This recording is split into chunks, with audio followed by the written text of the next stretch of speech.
이번 시간부터 1과목부터 한번 보도록 하죠. 먼저 챕터 1입니다.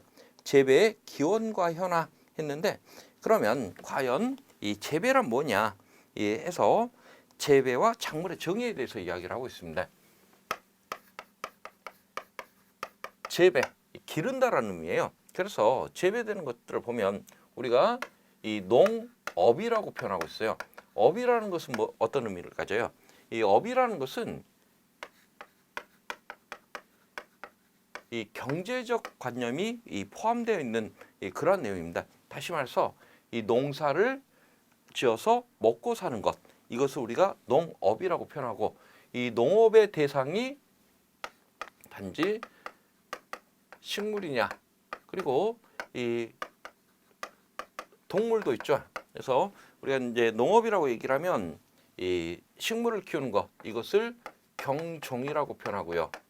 동물을 키우는 것, 이것을 양축, 이렇게 표현하고 있어요. 그래서 결국 농업이라는 것은 이 경종과 양축을 의미한다. 그러면 이 양축은 우리 쪽하고 지금 거리가 머니까 지우고, 우리가 다뤄야 될 부분은 이 식물, 경종 파트입니다. 그러면 여기서 이 식물, 농업의 대상이 되는 식물, 이것을 우리가 작물이라고 표현하고 있어요.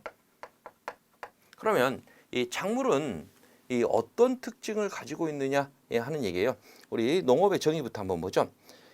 농업, 인간이 일정한 목적에 따라 체계적, 영리적으로 이 토지를 이용하는 생산 활동을 의미하며, 그래서 체계적, 영리적이라는 것, 이 경제라는 개념이 들어가 있다는 의미입니다.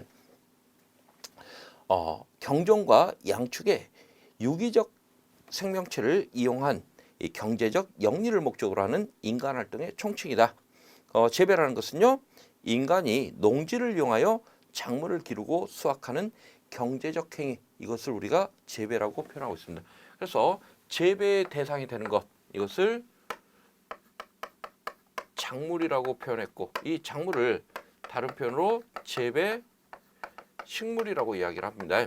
그러면 이 재배 식물의 특징은 어떤 특징을 가지고 있느냐 하는 내용입니다. 재배 식물, 기원은 매우 오래되었으며 야생종에서 점차 순화된 것이 이 대부분이다. 그래서 결국 그 하늘에서 뚝 떨어진 게 아니라 야생에서 있던 것들이 점차 인간의 손에 길들여졌다, 이런 개념입니다.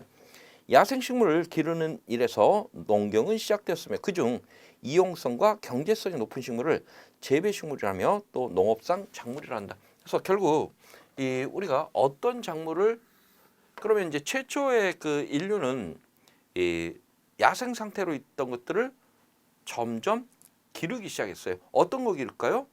두 가지 얘기입니다. 이용성하고 이 경제성에 대해서 이야기를 하고 있습니다. 그래서 결국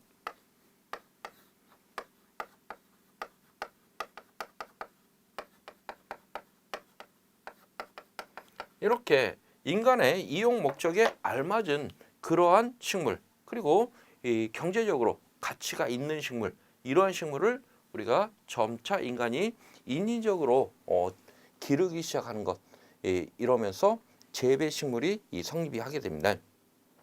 그러면 인간은 이러한 식물을 이용 목적에 맞게 개량 보호했으며, 그 결과 이 식물은 인간이 원하는 부분만 발달하고 불필요한 부분은 퇴화되었다. 그래서 결국 그러한 이유로 재배식물은 기형식물이라고 표현하고 있습니다. 그래서 야생 원형에서는 스스로 헤쳐나가야 돼요. 험난한 자연환경에 대해서 이 식물들도 스스로 헤쳐나가야 되는데, 이러한 식물들을 우리가 재배식물로 만들어서 재배를 하다 보니까 어때요? 기존에 스스로 해야 되는 부분에 대해서 인간이 맞춰줍니다. 대신 너는 내가 필요한 것만 나한테 돌려줘라. 다시 말해서 가물면 인간이 물도 주고, 그리고 양분이 부족하면 비료도 줍니다.